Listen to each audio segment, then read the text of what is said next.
I'd like to show you my method, the journey of light. The journey of light is something I'd like to explain with a diagram to begin with. So here we have the sun. When the sun shines, the colour of the light is yellow-white. If it hits an object,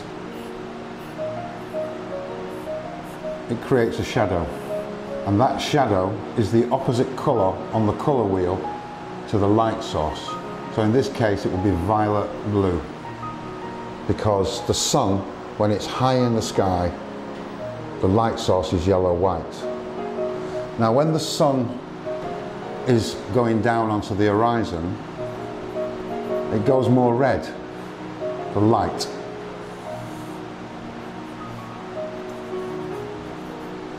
And that creates a shadow that is more green.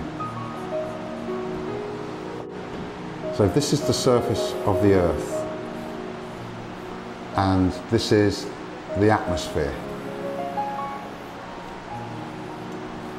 When the sun is directly above and shines through, the distance, the amount of atmosphere that it goes through is less than if the sun was here and it had to shine there.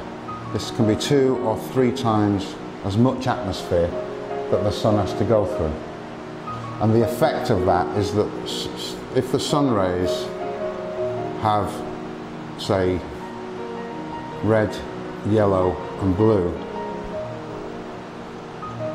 wavelengths of light travelling at the same time, and it goes through a lot more atmosphere, then these red, yellow and blue are cut out, and the longer wavelength, which is red, carries on through.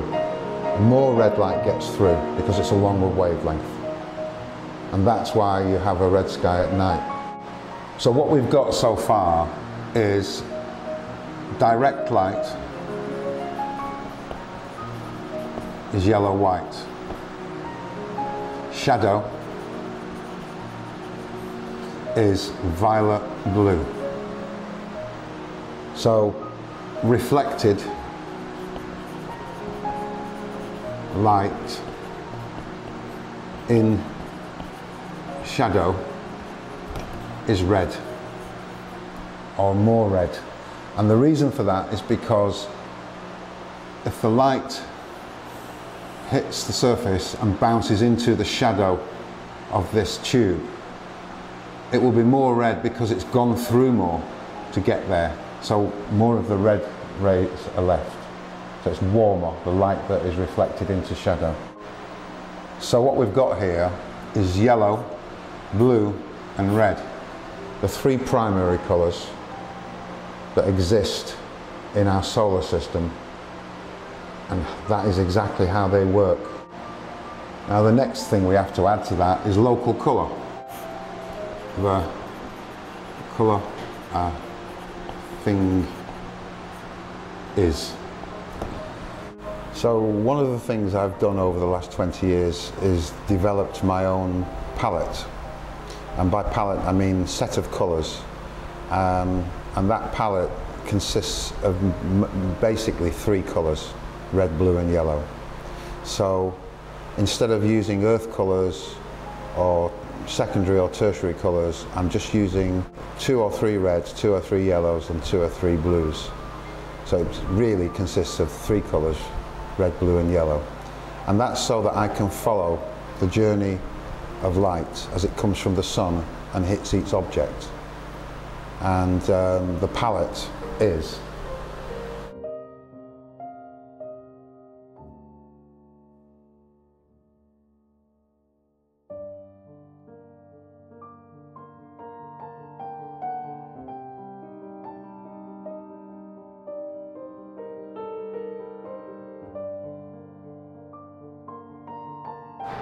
So I've made 2 drawings here to show more clearly what I mean. They're both exactly the same picture. We've got a box and a tube on a table with the sun shining on them. But I'm going to paint one with no local colour and the other one with local colour. So the first painting is about the journey of light from the sun and what happens and the consequences of colour. But it's done as if this was a white tube, a white box, a white table and a white background. There's no local colour, and that is to show how the light works. So I'm mixing white with a touch of yellow into it.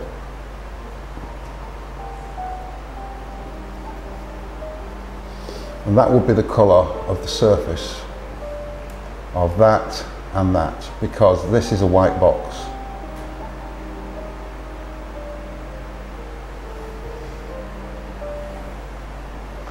There'll be a little bit edging down there as well. Then we would mix the shadow colour, which is violet blue,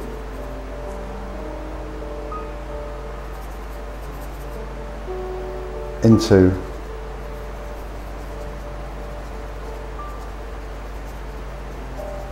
the light, and we would mix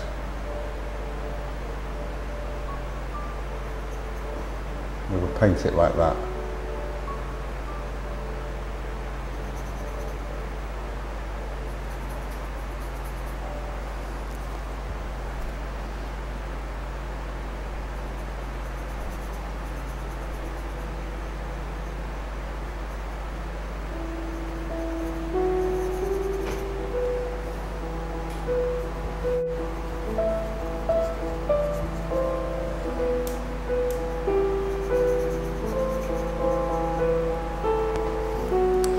And it would probably get darker.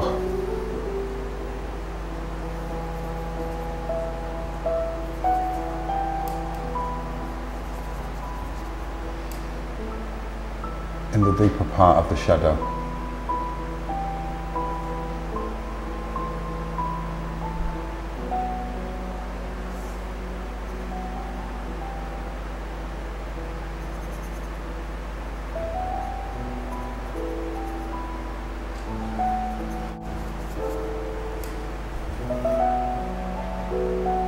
Remember, it's a white surface, so the table would be white. But something that is actually white, like this board, it's when the sun hits it, it brightens it up and gives it a yellowish thing, because that's the sunlight.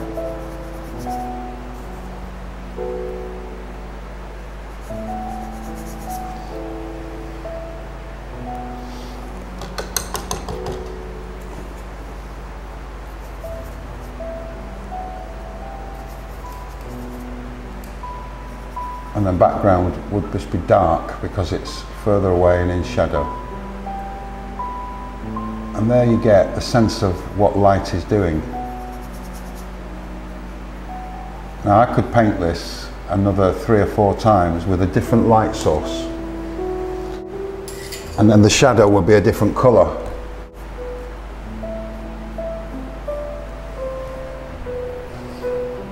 And then you get a sense of realism through the colours, but very simplified, as if there's no local colour, everything is white.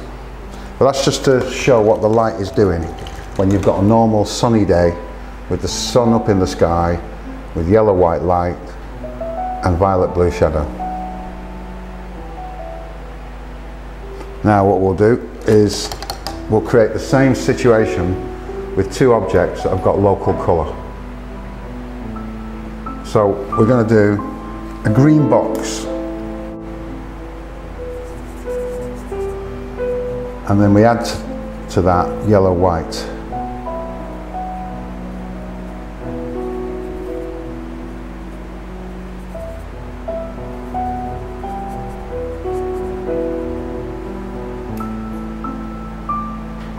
So this is a green box with the yellow white light from the sun hitting it.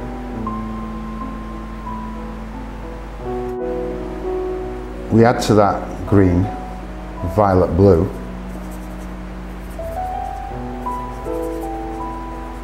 and we get the shadow at the side. And this is not guesswork, and it's not done by eye. I mean, you are using your eyes, but there's a structure underlying the solar system and nature that gives you this relationship. And when you see it, it then tells you of its realism.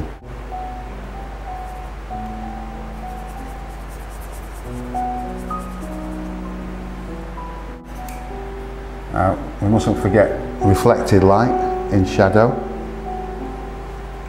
which is warmer and redder because the longer wavelength.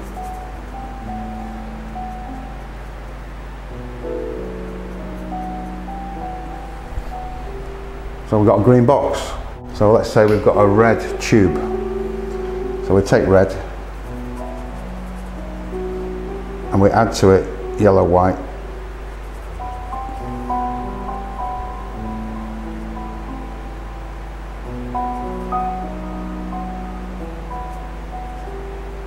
and that's the colour of a red box when the light is hitting it very hard.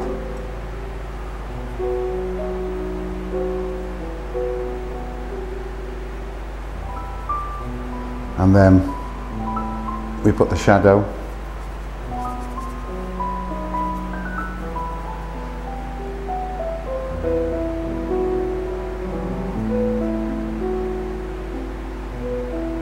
the violet blue into the red,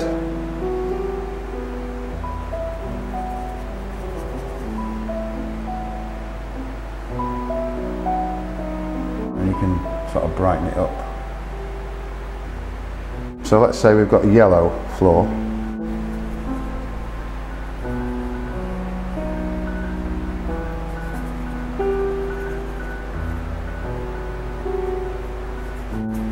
and we add to that yellow the violet blue, and that would be the colour of the shadow.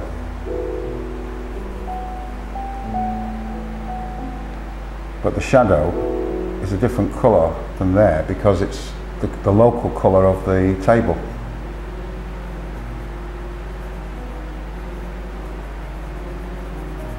The good thing about this palette is that you can mix any colour from it.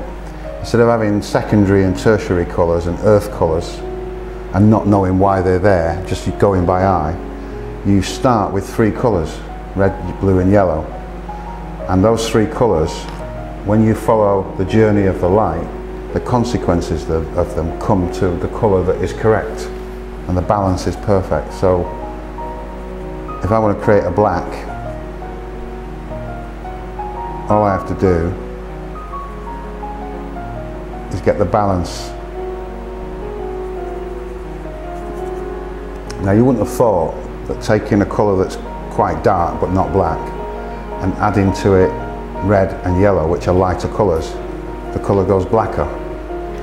But it does.